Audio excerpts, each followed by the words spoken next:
الخطيب كانت لمسته، يعني لمسته للكرة مختلفة عن أي حد. فيها متعة، فيها متعة كرة قدم حقيقية، فيها مهارة، فيها يعني كان بيمتعنا.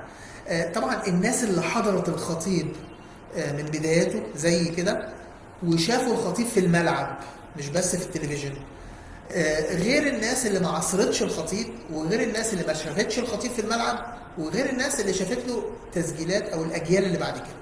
فالناس اللي عصروا الخطيب هيفهموا كلامي كويس، هيفهموا انا بتكلم عن ايه، هيفهموا ايه اللي اقصده، هيحسوا بالمعنى اللي انا بحاول اوصله. الخطيب لمسته للكوره مختلفه، ليها مذاق مختلف، ليها نكهه مختلفه. تمام. اي هدف بيسجله ما بيبقاش هدف طبيعي، مش مجرد لمسه كده بهدف، لا دي قصه حكايه بتتحكي، حكايه بتتحكي. تابلو فني على راي الكابتن ميمي الشربيني، تابلو فني.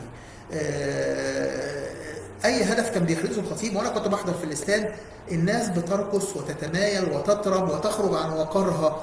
تمام. بكل لمسه، مش بس بالهدف، بكل لمسه للخطيب. انا متذكر كنت حاضر نهائي افريقيا الاهلي وكوتوكو 82، كان عندي 16 سنه ساعتها، كنت قاعد تانية فوق المقصوره. وكان قاعد قدامي راجل اربعينات خمسينات.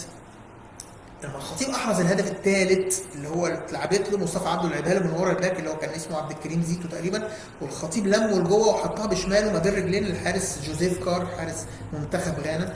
تمام. الناس كلنا قمنا وهيصنا، الراجل اللي قاعد قدامي لقيته واقف قاعد مذهول بيبص لي وهو مذهول. بعد ما قمنا وهيصنا وعملنا كل حاجه، الراجل ده قال لي كلمه واحده. قال لي انا دخت من الهدف ده دوخني. فدي اهداف الخطيب، وده اللي يفرق الخطيب عن اي حد تاني. متعه، انت بتستمتع. انا لا اعني هنا ارقام ولا احصائيات ولا كم البطولات، ولو ان كل ده موجود عند الخطيب.